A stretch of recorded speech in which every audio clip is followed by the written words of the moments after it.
All right, class is in session. It's time to grade the Leaf season at the midway point and get you set for a showdown with the Hurricanes here on the Locked On Leafs podcast, part of the Locked On Podcast Network, your team every day.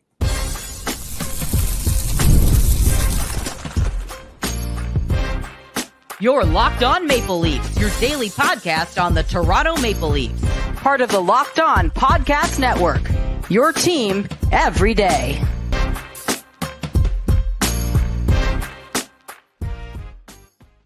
Hello, welcome to the Locked On Leafs podcast. David Morassutti here. Joining me is Austin Owens. And just a reminder, everyone, Locked On Leafs is a daily Maple Leaf-centric podcast.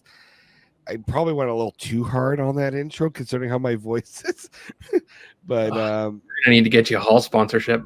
Oh man, yeah, Ricola. No, Ricola is where is that, guys? Sorry. If you've never tried the Ricola with That's the little, like it's got like the droplet, like the honey ones with the with the menthol drops. Oh, good stuff. that's the stuff when you got a cold, everybody. But this is not a podcast about cold medication. This is a podcast about the Toronto Maple Leafs. You lied to me, David. I did. Thank you everyone for joining the show. Make sure you subscribe to the show wherever you get your podcasts from, especially over on YouTube. We are going to be making sure we're bringing you some great content going into 2025. Working on some new, Mike and I are looking on making some different type of content, make sure we're bringing you stuff that you guys want to see. And our goal this year, Mike and I shoot high when we can. So we have high hopes that we can get to 10K subscribers on YouTube. All right. We're over 6,000 right now. There are quite a few people that do watch the show that aren't subscribers. It doesn't take much, man. Just click the subscribe button. Whatever you got to do. Tell your friends too. It's funny. Sometimes when I tell people like what I do, it's like, yeah, I host a Leafs podcast. I was at the airport in Orlando talking with a guy. Yeah. He's like, oh, what's it called? And I Locked On Leafs. So it's like little by little. I think I just got to start like meeting people. Meet people at airports wherever I can. Just find a way to get subscribed. Or you get on the private jet. Just gotta get in people's ear. The Locked On private jet. That's where we're at this point with the podcast. So we are now at the midway. Well, we're past the midway point technically of the season. The Leafs have played 42 games of their season, and currently, as it sits right now, number one in the Atlantic Division. Now, granted, they have a 6-game lead on Florida. Florida has 1 game in hand, so let's say at worst, a 4-point lead over Florida, and they are on a pretty good win streak right now, coming off that win against Philadelphia. Everyone's feeling pretty good about the team. So what better time to really see how we feel about how this season is going than by giving a grade for the Leafs season. And Austin, I mean, maybe first and foremost, before you give your grade, yes, what have you thought of this season so far? Considering all the hoopla about the regular season not meaning much for this team, we've been saying that for how many years now? Long enough that I can't remember. Yeah, I would say like it's been 7 or 8 years at this point. COVID is, I think, when we started getting to that frame of mind of we're done with the regular season. Just give us the playoffs every year for this team. I'd say a good barometer was probably like post Montreal series in the COVID year. It was just like, all right, we've had enough. Yeah. So currently, as the Leafs sit right now, they are 27-13-2 for 56 points. And they actually have a pretty good goal differential too, 132 goals for, 115 goals against. It's not the best mark in the Atlantic Division in terms of goals against, but it's among the top 3, which maybe is one of the surprises potentially of the year. But we'll get into the surprises and disappointments a little later in the show. But I need to know your grade of this season so far. I honestly, there's obviously a lot of, even though people don't think too much of the regular season nowadays, especially the last couple of years, the Leafs have kind of gone at this point in the year, the last couple of years, we've been like, oh, okay, we're playing Tampa once it gets down the line, we're playing X, Y, and Z. Like, it's locked in the opponent at this point. The nice thing is that they're playing for the Atlantic Division itself, which is kind of uncharted territory since the mid to late 90s. The Leafs were the last time they were legitimate division contenders.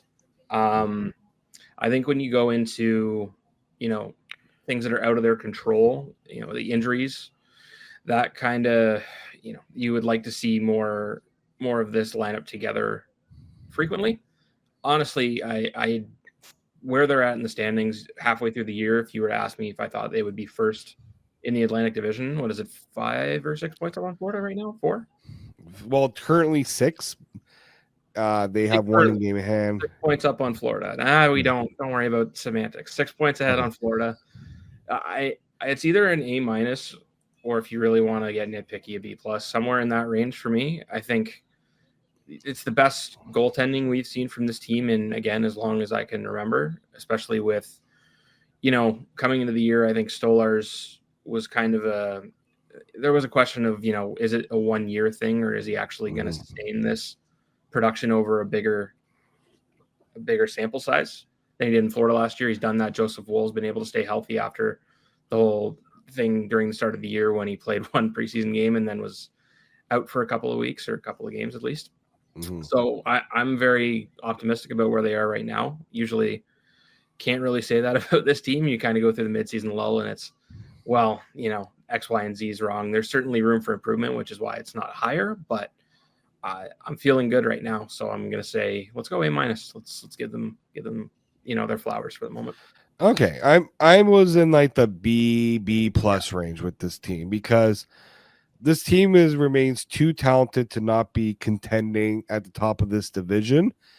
But there's also been some periods of where, things haven't gone exactly right. There's been growing pains with with this team in a lot of ways. And I think, I think an A- even would be a fair one too, because of ways that we have seen this team, play this year in games they've won. But there's been games where I feel like they've disappointed a little bit. Like I look at that game against Washington not long ago. That was a bit of a disappointing result against a team that you want to show you can play well against. Like they've beaten Washington, they've lost against Washington. They beat Winnipeg, they've lost against Winnipeg. Like it's just one of those things where we need to really start to see how they do against these top teams in the league to really gauge where everything is. I think they've done pretty well, but there's still some. I think there's still some more that this team can do to prove that they are among the top in this league. Yeah, no, I again, it's like I think I'm more on the positive end of things, where I'm kind of glass half full rather than glass half empty with this team. So I don't disagree with you on that. It could be, A- might be a little too optimistic, but I'll choose to give them the benefit of the doubt this time around. So A-, B+, it's where I'd kind of be at. Yeah. And I'll say this, Austin is very pessimistic at times when it comes to his Leafs team. He won't jump on that bandwagon until he really feels it's time. So the I'm not all the way in, but I'm more in than I've been in a while. Because the way they play under Berube gives me a lot of hope, especially in defensively. They're a lot more, there are some games where the wheels kind of fall off, but I have a lot more faith that this team will play a full 60 than previous teams under previous coaches. I don't want to throw anybody under the bus, but obviously, well, it's different under Berube than Sheldon Keefe. I think it's safe to say that. Even back to Babcock, like there are times where those old habits creep in, but I think for the most part, a lot of doubts in the preseason have been quelled to this point, in my opinion. There's still some out there, and there's still another half a season to go. So job's not done yet. Very fair. On the other side here, I want to get your thoughts on your biggest surprises and disappointments of the season so far. I think there's been quite a few of them, but we'll try to narrow down one for each of us here. And they do have a big game coming up, a measuring stick game coming up against the Carolina Hurricanes. So we'll kind of give our thoughts on what we think of the Hurricanes and where things stand going into that game here on the Locked On Leafs podcast, part of the Locked On Podcast Network, your team every day. Today's edition of the Lockdown Leafs podcast is brought to you by Game Time. I love going to live events, whether it's sports, music, theater, or comedy, and the energy and excitement, you just can't beat it when you go and see a live event.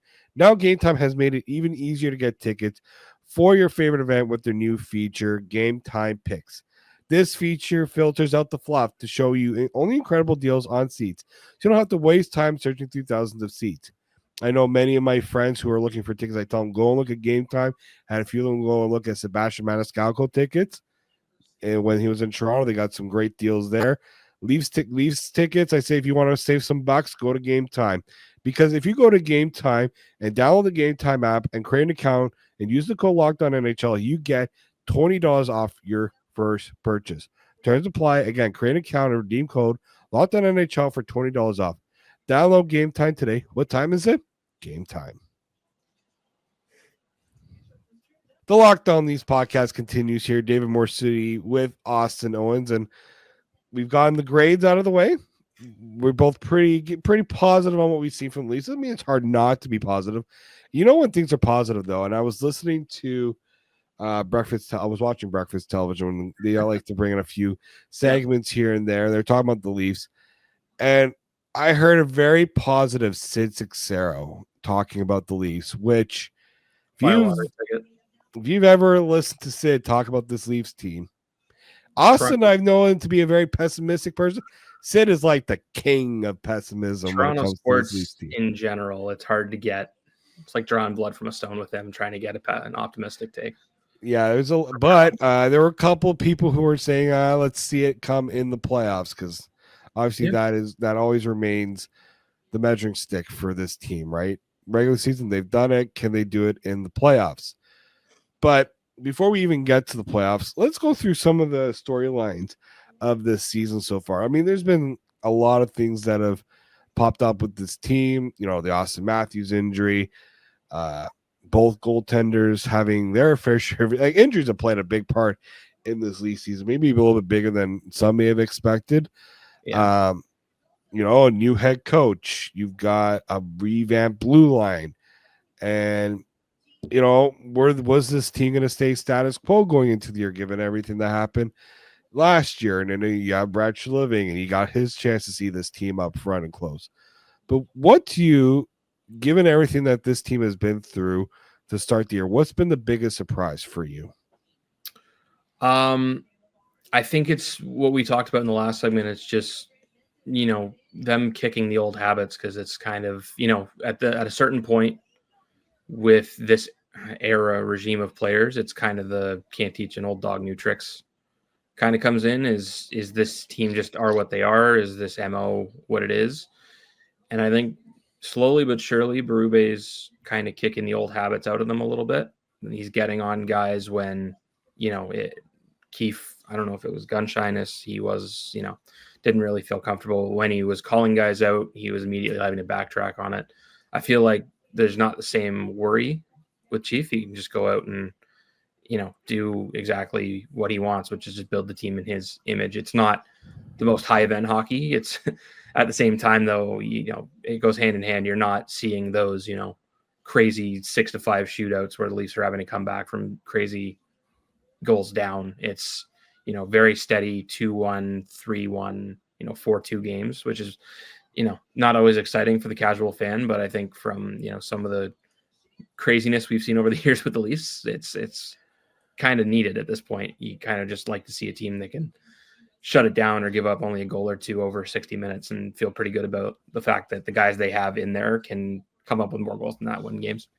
Yeah, so I think fair to say the way that they have played under Berube, like there was, you went from Sheldon Keefe, a newer coach with maybe a newer approach to the game in a lot of ways. We heard a lot of things about Berube when he was hired. No, I'm not the biggest X and O's guy and things like that. And, old style coach with this work with this roster. The surprise, one of those surprises you mentioned is this team hasn't shown that they haven't been able to handle that style of coaching. They bought into it, obviously, with the way that things are going right now. There's still a lot of time left in terms of proving whether this is going to be able to sustain, but so far those results have been good.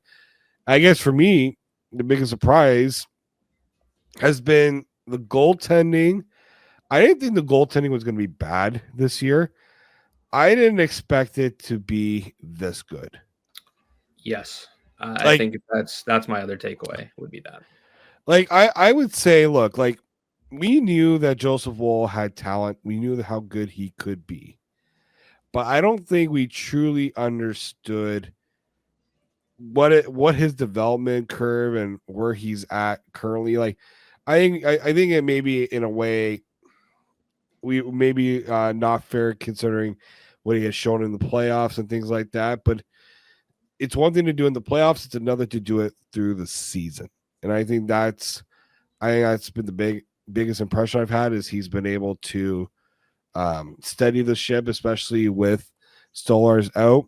I'm sure many were concerned about whether or not this production was going to be sustainable for Joseph Woll as he got more reps. And look, Anthony Stolarz has been a surprise too, because he was coming in as the 1B. He took the 1A role to start.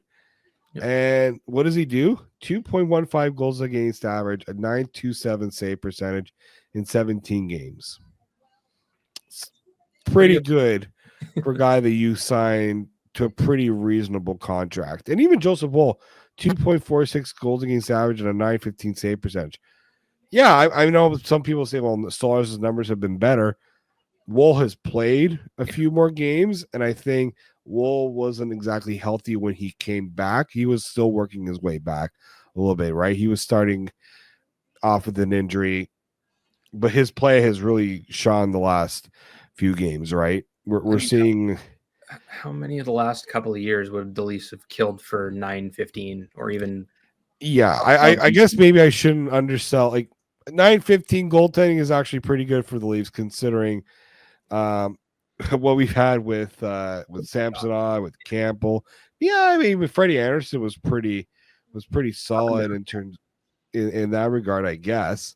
Yeah. But yeah, no, I think we're seeing, this Leafs team really gravitate towards their goaltending being a committee rather than leaning on one guy. And I think that's helped a little bit. We saw it a little bit last year with Woll and Samsonov sharing it, but this year that formula has worked quite a bit. It was such a stark difference from, the last couple of years, even, Samsonov. I always think back to Peter Mrazek, where it's very scrambly at times with goalies like that.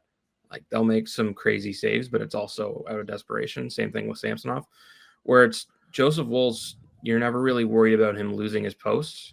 Like he's very sound in his movement. He's very methodical and purposeful with what he's doing out there. And his puck tracking is fantastic. Like he's one of the best in the league when it comes to finding it through traffic, when it comes to just in front, moving with the puck. Like he's one of those goalies that I don't know if you've ever seen those isolation videos that YouTube channels do. That's just goalies moving in the crease on their arc back and forth. It's amazing to watch. The other guy that I really love to watch I believe it was Sorokin coming up. There's just certain guys that have that movement style that are just, there's like something super, I don't know, artistic about it. Like it's just very nice to watch Joseph Woll kind of maneuver around the net. He's very athletic.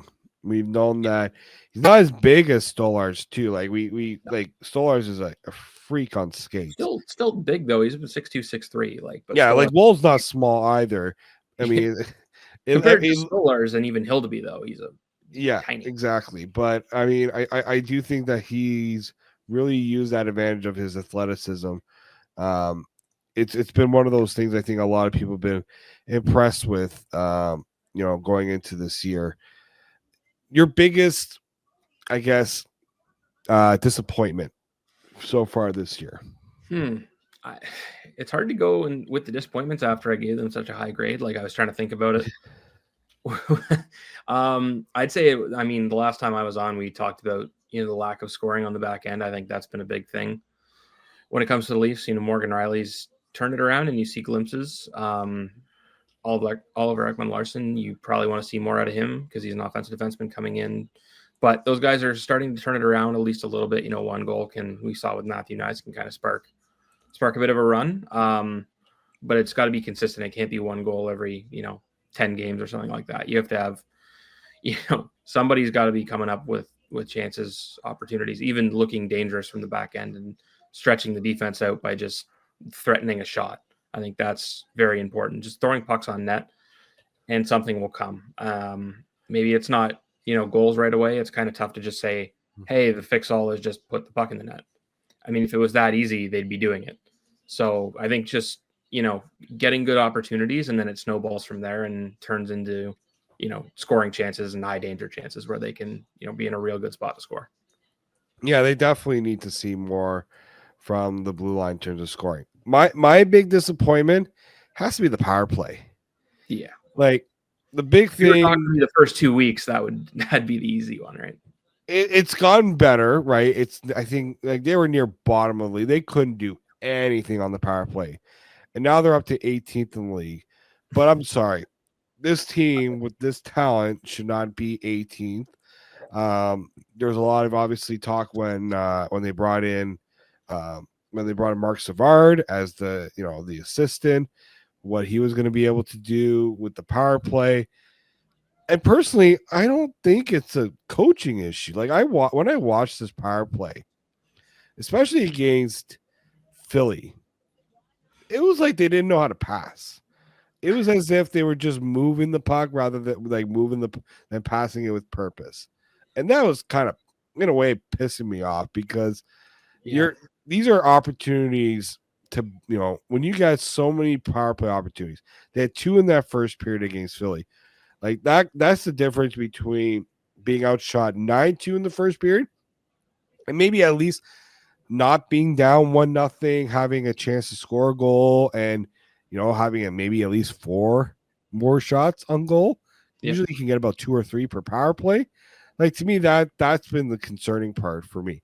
Yes, I know Austin Matthews has been out of the lineup and things like that, but he's not the only reason why the power play hasn't been good. I think this is where they just need to be a lot more crisp in how they do things. I'm sure Craig Berube has tried to drill that into their heads. I mean, maybe there's times where they have that first power play out there too long and it gets a little lackadays. And maybe a message got to be sent that if you're not going to do it, other guys are going to do it for you. Yeah, I think that's, it's been a bit of a problem at times. I think the big thing for them is, there's been kind of a lull once they get towards the playoffs the last few years when it comes to the power play efficiency.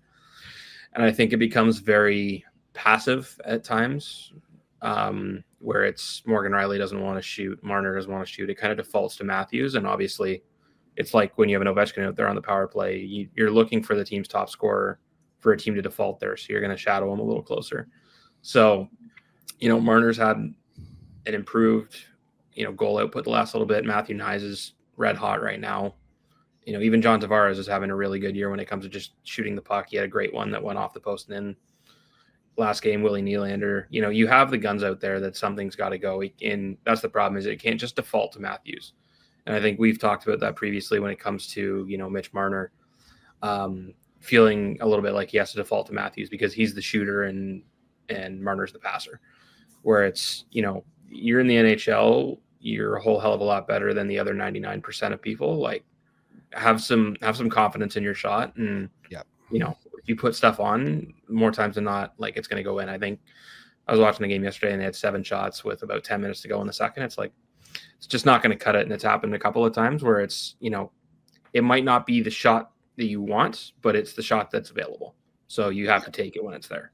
And I think at times that's another thing the Leafs run into is trying to be a little too perfect when it comes to setup. Oh, absolutely. And if they really want to improve those offensive numbers, like I think, again, it shows that there's more. They haven't hit their ceiling yet.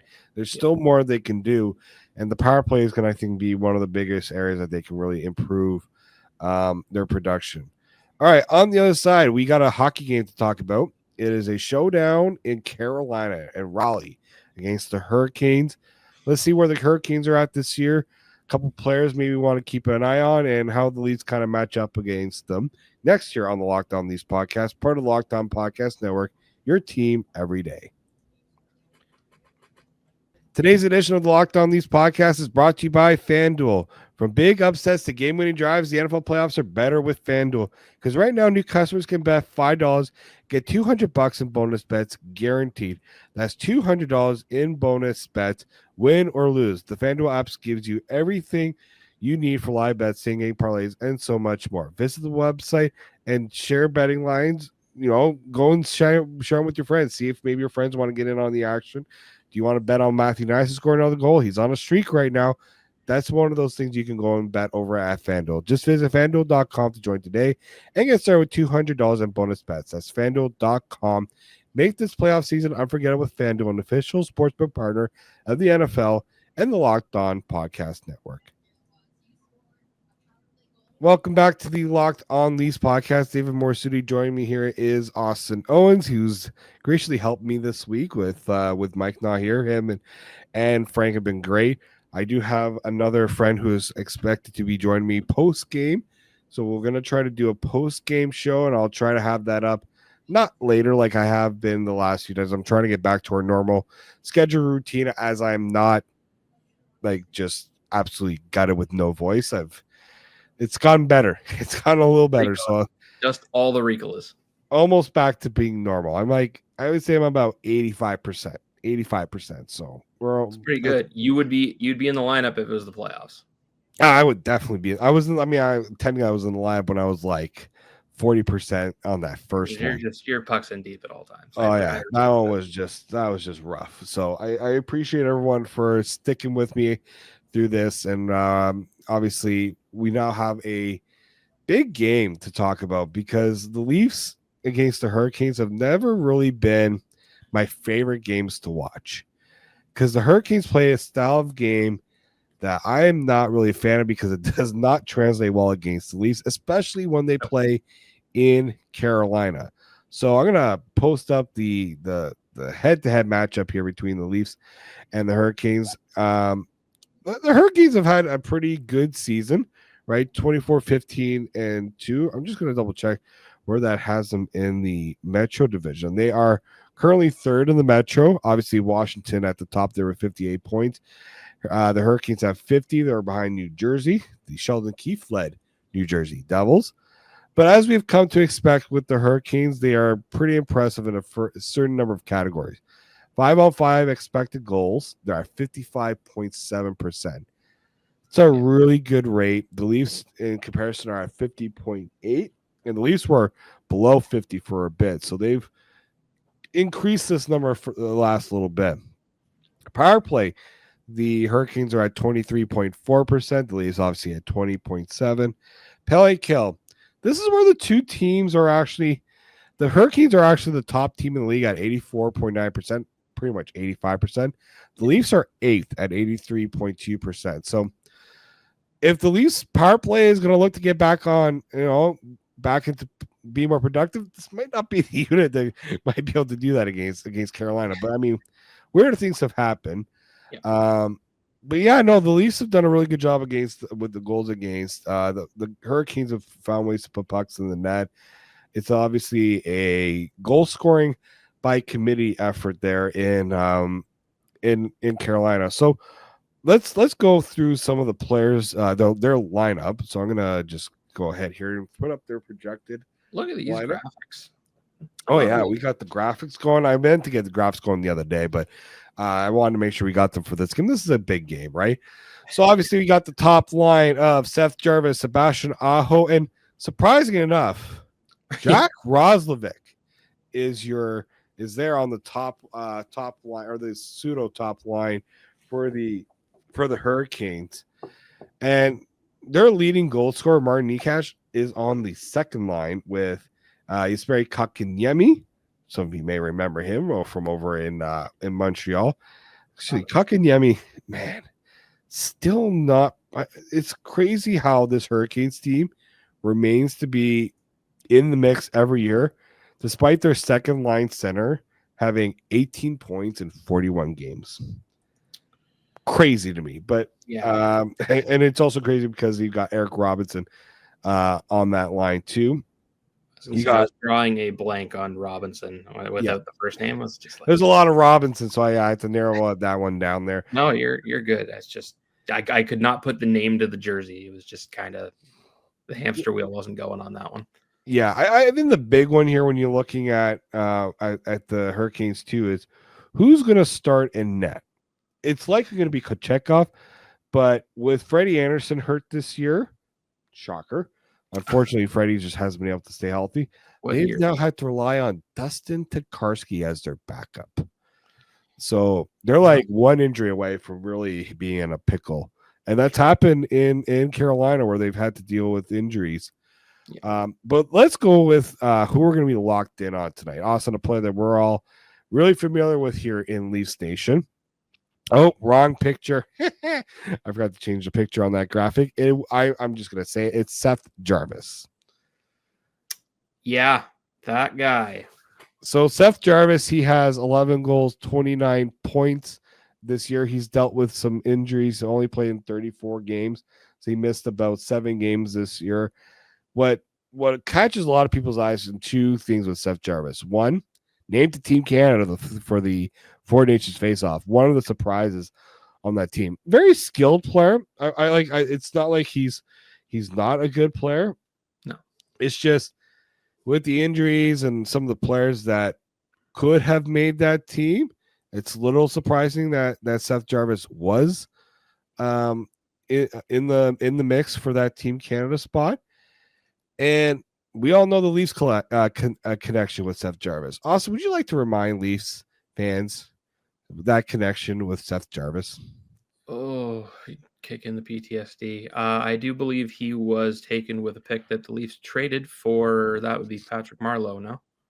That was, yeah. So here, I'll get a nice picture of Seth Jarvis now, not that unfortunate one I had earlier of him. Yes. So when the Leafs decided that they needed to rid themselves of the Patrick Marleau deal, they made a trade with the Carolina Hurricanes, and the Hurricanes were like, yeah, we'll take that deal for you. We want a first-round pick. Patrick Marleau didn't play a single game for Carolina. No. What Carolina did was they bought out the remaining year of Patrick Marleau's contract, and they went and they drafted Seth Jarvis with that Leafs pick, 13th overall. And that you and I were watching that draft together. I do remember that was the COVID draft. Yeah, we were. That was Lafreniere's year. Yeah. That was Lafreniere year. That was where obviously Rodion Mirov was selected 15th overall. That's why. Yes, rest. That was like we got 15. Oh, it's a late first round. What's the worst that could happen? And Seth Jarvis turned into a good player is the worst that could happen. I remember when we were both watching that draft together and Seth Jarvis was taken, we were just so angry because that was exactly who we wanted the Leafs to take. And I guarantee that if he was still on the board, I mean, I don't know if he would have the Oilers maybe would have taken him, but I think he would. I wouldn't have been surprised if the Oilers took him to try and play with McDavid. They were kind of still in that like cycle of like Yamamoto trying to find a shooter that they could pair with Connor.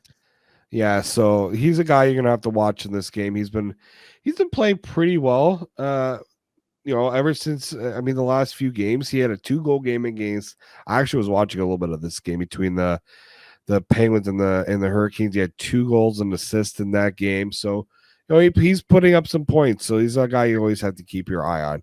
But what about this Hurricanes team I kind of alluded to it a little bit, but what about this Hurricanes team do you not like in terms of this matchup against Toronto? I was going to say, I like this team a lot. I think when you look at the defense, it's not as skilled as it's been in previous years. Obviously, when you lose a guy like Brett Pesce to free agency, that makes it a little tough. But I think what the Hurricanes do really well is something that the Leafs we've talked about. They engage their defense a lot in the offensive zone, and a lot of shots come from the point. That stretches the defense out, and that makes it very hard to kind of clue in on one thing they're doing. They cycle down low very well and then funnel the puck up to the point and just fire. Like, I'm pretty sure, didn't they have a 30-shot period against the Leafs one of the last couple of games, or a 25 shot? Like, they had a crazy shot total in one of the last games in the first or second period they played against the Leafs. It was insane. And it's like that in every game they play. Is the Leafs win some, lose some, but it's usually a lot to a little in terms of shots because the Hurricanes are good at suppressing shots in front of their own net for the most part. And they're really good at just everything's on net. As soon as they get set in the offensive zone, just fire everything. It doesn't have to be pretty. It just has to be in the net at the end of the day. So I think that's where, stylistically, past Leaf teams have had trouble with it. We'll see how this Leafs team kind of handles it, especially on the road with that. That crowd is one of the better ones in the league once they get going, especially. But I think that's where you'll really see, like you said, a measuring stick game of where the Leafs kind of match up against a team that just funnels everything to the net no matter what. And it'll be very interesting to see how they respond. Couple more game notes. The Hurricanes lifetime against Leafs are 71, 45, 11, and 6. Obviously, ties probably it's that final category if anybody was wondering. And last year, 3-0 against the Leafs. Won all 3 games. Now, there are going to be some former Hurricanes featured in this game. You want to take a guess how many former Hurricanes are on this Leafs roster or have once played for the Hurricanes? Oh, God. You're going to be so surprised. I'm going to forget a couple. Oh, jeez. You're going to probably not even all of them. Go ahead, Dave. You got Max Domi, Yanni Hakanpää. Obviously, Yanni Hakanpää is not playing in this game, but Max Domi played for them. Yep. Max Pacioretty, when he made that first attempt to come back from the Achilles I would have injury. said like Connor Dewar. I wouldn't have guessed any of them. And Steven Lorentz. Steven Lorentz. Yeah, that makes sense. Yeah. So. Steven Lorentz played for the Checkers. I remember. Don't ask me why I remember that, but that's the only one I would have taken a wild swing at. But I was like, David Kampf didn't play for them. Like, it was always bottom 6 guys, but like. Yeah, it's kind of crazy. But yeah, this is a team that gives the Leafs. When did Max Domi play for the Hurricanes? That put me in a blender. When did Max Domi play for the Hurricanes? I can tell you that in 2 seconds. Was it before he played for the Stars? Yes. Okay. Because I immediately went. He played. This was the 2021-2022 season. Okay. He was traded from Columbus to Carolina. He was kind of like their trade deadline pickup. Didn't exactly have a great time there. He had 7 points in 19 games, although he was playing more of a bottom 6 role when he was in Carolina. So that's probably why you don't remember that. I equate him with the same thing that Lafreniere draft. He was traded for Josh Anderson from Montreal for Columbus. And then it's all a blur. COVID. I couldn't have told you where he was from that point up until he popped up on the Stars, and then he ended up on the Leafs. Yeah. So it's going to be interesting to see, is this Leafs team going to be able to reverse a bit of that trend against Carolina? Because Carolina has had the Leafs number lately. So we'll see if things have changed. Although the Leafs have shown this year, past records don't mean as much. If you get a reverse of what usually happens when former Leafs play the Leafs, that would be nice. And just turn the tables on them for once. Because it's usually, who was it a couple weeks ago? Colin Blackwell? He scored with the Stars, I want to say. Something like that. We were watching the game together. Yeah. So it's like just obscure Leaf number 3 usually scores a goal against us. So it'd be nice if Lorentz or more likely Domi or somebody potted one. That'd be fun. Yes, absolutely. So we'll be back on the next episode to discuss whether the Leafs win or lose that game. And get you set also for the weekend where they have the Vancouver Canucks next on their schedule after the Hurricanes. So that's always fun because Vancouver is a drama-filled town, and we'll get through all that on the next episode here of the Locked On Leafs podcast. I want to thank you all for listening, for supporting the show.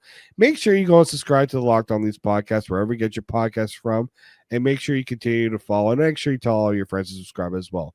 But until next time, keep locked right here on Locked On Leafs.